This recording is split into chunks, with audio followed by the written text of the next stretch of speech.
Most of my life, I believed that if you worked hard enough and planned carefully enough, you could force life to go the way you wanted. My name is Yusuf. I'm 81 years old now. And it took me almost 80 years to understand that life was never meant to follow my plan. It had one of its own. When I was young, I thought certainty was the goal. I believed a good life was something you design like a blueprint. Study hard, get the right job, marry the right person, save enough money, and everything would fall into place exactly the way you expected. At least, that's what I told myself when I was 20.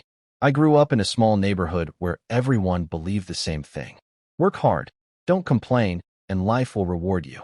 My father used to say that the world respects a man who knows exactly where he's going. So I spent my early years trying to become that man. I studied late into the night while my friends wasted time outside. I skipped trips and celebrations because I believed success required sacrifice. And slowly, the plan I had drawn in my mind began to take shape. By the time I was 30, I had a respectable job, a small house, and a family that depended on me. From the outside, everything looked exactly the way it should. But life has a quiet way of changing the direction of the road when you're not looking. The first time it happened, I was 36. The company I had worked for since my early 20s suddenly shut down. Years of loyalty disappeared in a single afternoon. I remember walking home that evening with a strange heaviness in my chest, wondering how something I had built my entire future around could vanish so quickly. At the time, I thought it was the worst thing that had ever happened to me. But that loss forced me to accept a job in another city, a place I never planned to go. It was there that my children grew up happier than I had ever imagined, surrounded by opportunities they would have never had in our old town. Looking back now, I realized something I couldn't see then. What I thought was life falling apart was actually life quietly moving me somewhere better. But I was stubborn. I still believed the next part of my life had to go exactly the way I designed it. Years passed. My children grew older. My work became stable again. And once more I convinced myself that I had finally figured everything out. Then life changed the plan again. When I was 52, my wife became very ill. It happened suddenly, the kind of moment that forces you to sit beside a hospital bed and realize how fragile everything is. All the goals I had chased for decades suddenly felt very small compared to the simple wish that the person beside you would be okay. Those months taught me something painful.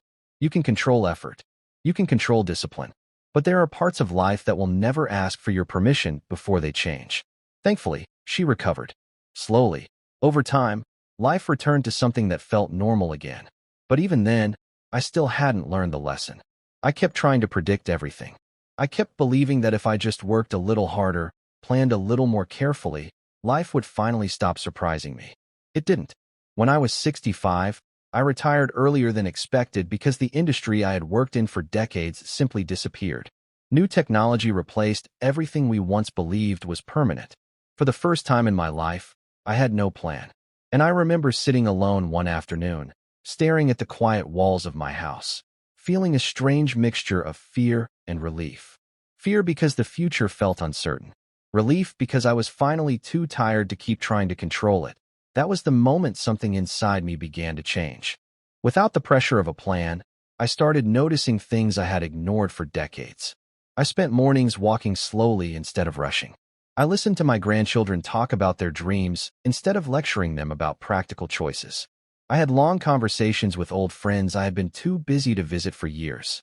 Life didn't become easier, but it became deeper. I began to see that the moments I once called interruptions were actually the parts of life that mattered most. The unexpected move that shaped my children's future. The illness that reminded me how precious time is. The retirement I feared that eventually gave me years of peace I never planned for. And slowly, somewhere between 70 and 80, a quiet realization settled inside me. Life was never fighting against me. It was guiding me. All those years, I thought my job was to control the direction of everything.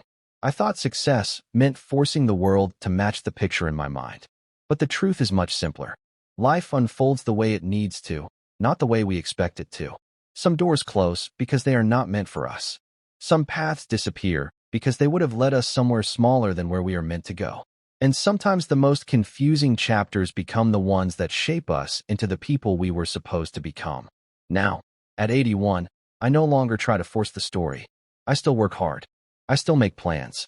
But I hold them lightly, the way you hold something valuable but fragile. Because I finally understand something that younger versions of me refuse to accept. Life's plan is often wiser than our own. And if you are watching this while feeling lost or frustrated that things are not happening the way you expected, I want you to remember something an old man learned very late. The road you're walking may not look like the one you imagined, but that doesn't mean it's the wrong one. Sometimes the most beautiful destinations are the ones we never planned to find.